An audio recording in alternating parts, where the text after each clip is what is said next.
ازيكم يا حضرات؟ سيبوا بقى اللي في ايديكم عشان النهارده هشرح قصه ديترويت بيكام هيومن. ففوقوا معايا كده يا حبيبي عشان انا في الفيديو ده مش جاي اهزر. طبعا بشكركم جدا على عدد الفيوز واللايكس اللي جولي، والله دول ممكن يفيدوني جدا قوي في المستقبل يعني. بس فاهم بقى كده علشان لو ما فهمتش فاهم انت بالكرباج. ويلا خليك مع الفيديو. اوكي. الله يرحم ابوك يا اخويا. تخيل لو الروبوتات بقت عندها مشاعر، هل هتعتبرها بشر ولا هتحاربها؟ النهاردة هنشوف واحدة من أعظم قصص الألعاب، لكن قبل ما نبدأ لازم نفهم العالم اللي احنا داخلين عليه ده. احنا في سنة 2038 في مدينة اسمها ديترويت. التكنولوجيا اتطورت بشكل مرعب، وشركة اسمها سايبر لايف قدرت تصنع اندرويدز. والاندرويد هو روبوت شكله وتصرفاته شبه الانسان جدا، لدرجة انك احيانا مش هتعرف تفرق بينه وبين البشر، لكن في النهاية مبرمج ينفذ اوامر صاحبه من غير اي اعتراض، سواء كان بيشتغل خادم، ممرض، عامل شرطي، او حتى مساعد داخل البيت. في البداية كان وجود الاندرويدز مريح جدا للبشر، لانهم بيشتغلوا من غير تعب او نوم او اخطاء تقريبا، لكن مع الوقت بدأ البشر يعتمدوا عليهم في كل حاجة، وده أدى إن ناس كتيرة فقدت شغلها، وبدأ الكره والخوف من الاندرويد يزيد يوم بعد يوم. لكن اللي حصل لو بعض الاندرويدز فجأة خرجت عن برمجتها وبقت تقدر تختار بنفسها وتحس وترفض الأوامر، من اللحظة دي كل حاجة هتتغير. بعد كده شركة سايبر لايف بتكون لسه مطورة اندرويد جديد جدا واسمه كونر، وكونر ده مش زي اي اندرويد طبيعي، ده معمول مخصوص عشان يشتغل محقق ويساعد الشرطة في حل القضايا اللي بيكون طرف فيها اندرويدز خرجوا عن السيطرة. وأول مهمة ليه بتكون في مكان عليه حالة طوارئ، لأن في أندرويد محتجز بنت صغيرة فوق سطح المنزل، مهدد إنه يرميها في أي لحظة. الشرطة محاصرة المكان بالكامل، لكن محدش عارف يتعامل مع الموقف بشكل صحيح، لأن أي حركة غلط ممكن تودي بحياة البنت. أول ما كونر بيوصل بيقرر يقابل قائد العملية، وهو كابتن اسمه كابتن ألين. بيبدأ يسأله شوية أسئلة عشان يفهم إيه اللي حصل، بيسأله عن تصرفات الأندرويد واسمه والموديل بتاعه، وهل حد حاول يتفاوض معاه ولا لأ. لأن كابتن ألين بيكون متضايق جدا من وجود كونر، لأنه ببساطة مش طايل أندرويد، بيكلمه بطريقة مستفزة جدا وكأنه مجرد آلة ملهاش أي قيمة. ومع ذلك بيديله أهم معلومة في القضية، وهي إن الأندرويد اللي خرج عن السيطرة بيتسمى ديفين، أو بالعربي أندرويد خرج عن برمجته وبقى بيتصرف بإرادته هو، مش بالأوامر اللي اتبرمج عليها. بعدها كونر بيبدأ يفتش في البيت بنفسه، لأنه عارف إن أي تفصيلة صغيرة ممكن تغير مجرى المفاوضات. ومع كل دليل بيلاقيه بيبدأ يكون صورة كاملة عن اللي حصل قبل وصول الشرطة. ومن أهم الحاجات اللي بيعرفها إن الديفين دخل أوضة النوم بتاعة الأب وسرق المسدس بتاعه، وده بيفسر إزاي قدر يهدد الشرطة والبنت بالسلاح. وبعدين بنعرف إن اسم الأندرويد ده اسمه دانيال، وده انه كان شغال في البيت بشكل طبيعي، لكن حصلت حاجة خلته يخرج عن برمجته بالكامل. ومن خلال الأدلة كمان بنعرف ان الأب مات بطريقة مأساوية جدا. لما دانيال وجه عليه المسدس، الأب في اللحظة دي بص وراه، وأول ما عمل الحركة دي دانيال افتكروا انه هيحاول يهاجمه، فضربوا عليه النار مباشرة. الرصاصة قتلته في الحال وهو واقع على الترابيزة وسط البيت، ومن هنا بدأت الكارثة كلها. بعد ما كونر جمع كل الأدلة وفهم اللي حصل وما بيضيعش وقت أكتر من كده، وبيقرر يطلع لديفينت دانيال بنفسه عشان يتفاوض معاه قبل ما الموضوع ينتهي بكارثة. أول ما بيوصل بيلاقي دانيال ماسك البنت الصغيرة والشرطة كلها مصوبة عليه، وأي حركة غلط ممكن تخليه ينفذ تهديده في أي لحظة. لكن كونر بحكم انه محقق اندرويد بيحافظ على هدوءه جدا، وبيبدأ يتكلم مع دانيال بهدوء من غير اي استفزاز، لانه عارف ان اي كلمة ممكن تفرق بين الحياة والموت. وخلال الحوار الطويل اللي بيدور بينهم بنبدأ نفهم جزء من اللي بيدور في دماغ دانيال.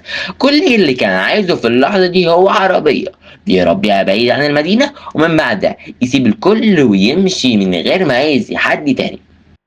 كونر وقتها بيبان وكأنه متفهم طلبه، وبيحاول يكسب ثقته بأي طريقة ممكنة، فيقول له إنه موافق على طلبه وإنه هيخلي الشرطة تنفذه.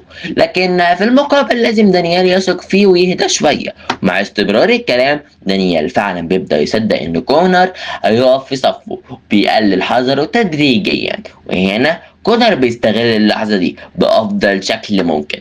في جزء من الثانية ومن غير أي تحذير كونر بيطلع سلاحه وبيضرب دانيال بطلقة مباشرة بتنهي حياته في لحظة قبل ما يقدر يعمل أي رد فعل. ومجرد ما دانيال بيموت الشرطة بتجري بسرعة وتنقذ البنت الصغيرة واللي اسمها إيما، وبتكون أول مهمة لكونر انتهت بنجاح بعد ما قدر ينقذ رهينة كانت على بعد لحظات من الموت، ويثبت قدام الشرطة إن شركة سايبر لايف فعلا صنعت محقق يقدر يتعامل مع أخطر مواقف الأندرويدز. بعد انتهاء أول مهمة لكونر اللعبة بتنقلنا لشخصية تانية مختلفة تماما، وبتبدأ تعرفنا على واحدة من أهم شخصيات القصة وهي كارا. في البداية بنلاقي نفسنا داخل أحد معارض شركة سايبر لايت، المكان اللي الناس بتشتري منه الأندرويدز على حسب احتياجاتهم. فلو حد محتاج ممرض أو عامل أو خادم في البيت بيقدر يختار الموديل المناسب بكل سهولة وكأنه بيشتري جهاز إلكتروني عادي.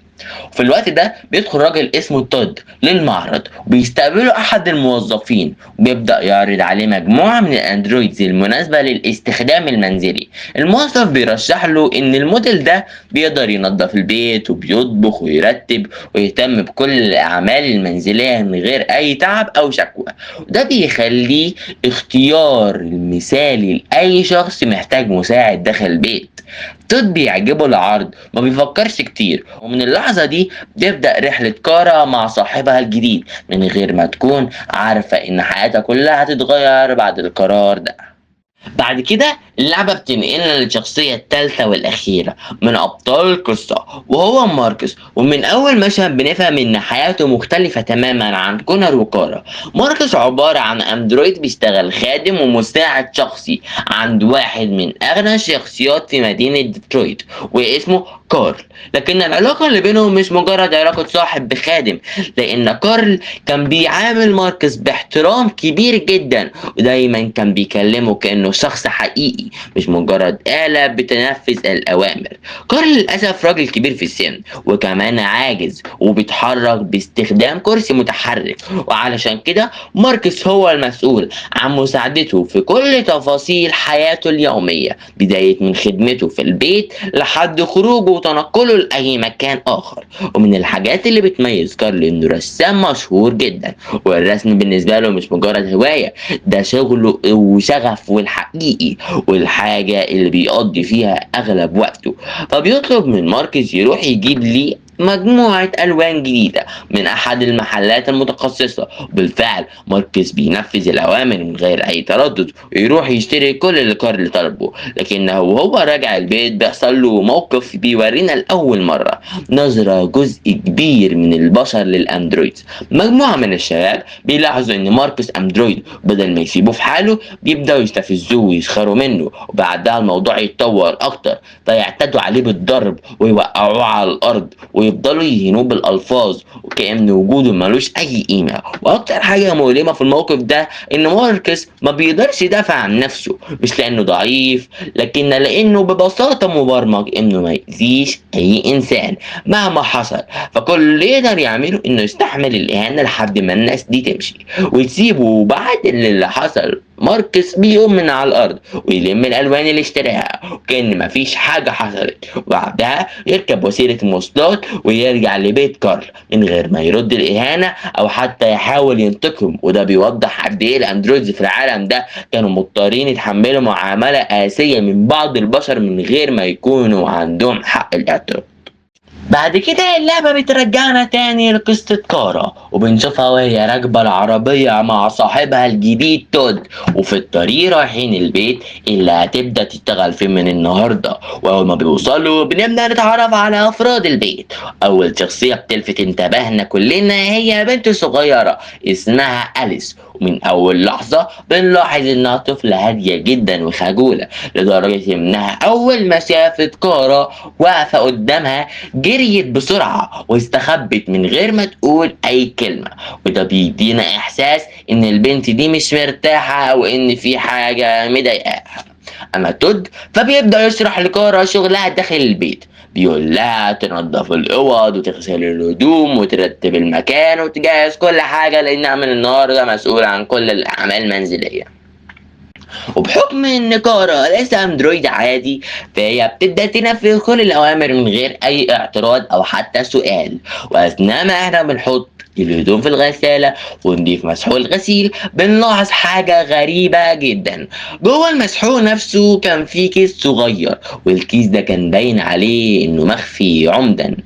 ولما نبص عليه كويس نكتشف ان في اثار دم. في البدايه المشهد بيعدي بسرعه، لكن اي حد مركز هيبدا يسال نفسه الكيس ده جه منين وليه متخبي جوه المسحوق الغسيل ده اصلا.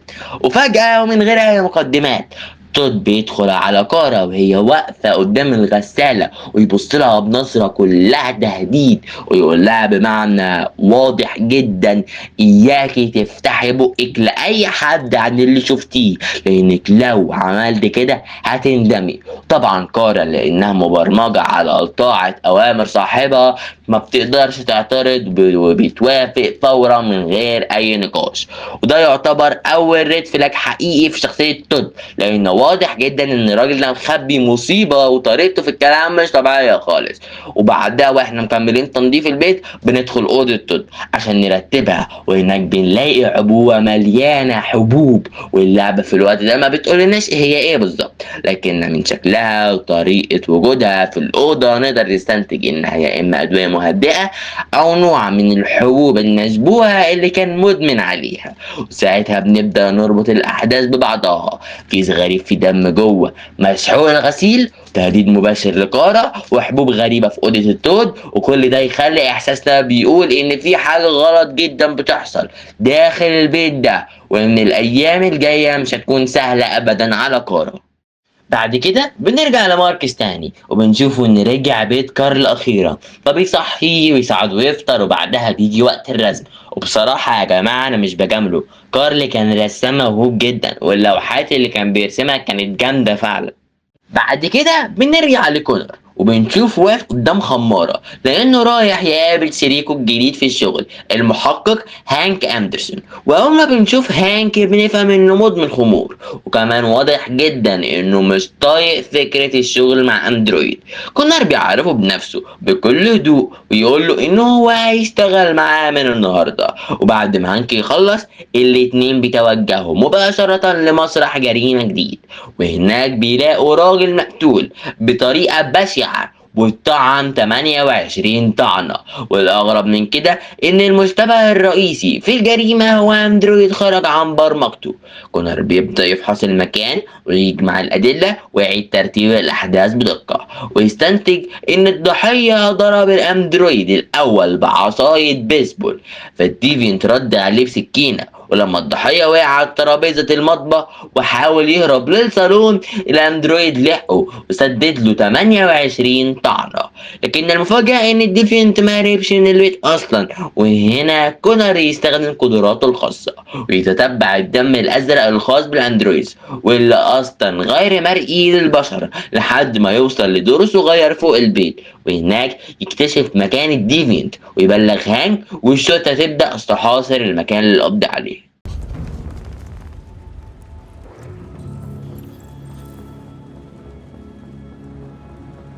I was just defending myself.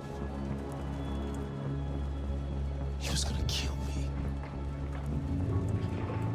Connor, what's going on up there? It's here, Lieutenant! Oh shit. بعد كده بنرجع لكارا واللي بتكون حضرت الاكل لتود واليس، لكنها فجأة تود بيتعصب جدا على بنته ويقلب الترابيزة، وبعدها يضرب اليس فتجري بسرعة وتستخبى في اوضتها. كارا بتحاول تطلع تطمن عليها، لكن من تود يأمرها انها ما تتحركش. وهنا لأول مرة كارا بتكسر برمجتها وتقرر تعصيه تجري على أوضة تود وتجيب المسدس، وبعدها تدخل أوضة أليس. وهنا بتبدأ مواجهة عنيفة بين كارا وتود، وفي النهاية كارا بتطلع عشان تنقذ أليس. Watch out, Kara! Come here, bitch.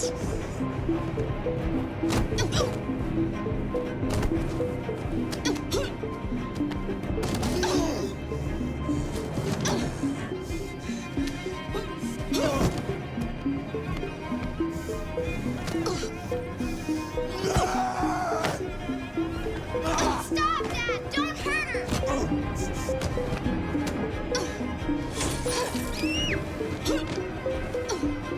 Leave her alone! Do as I say.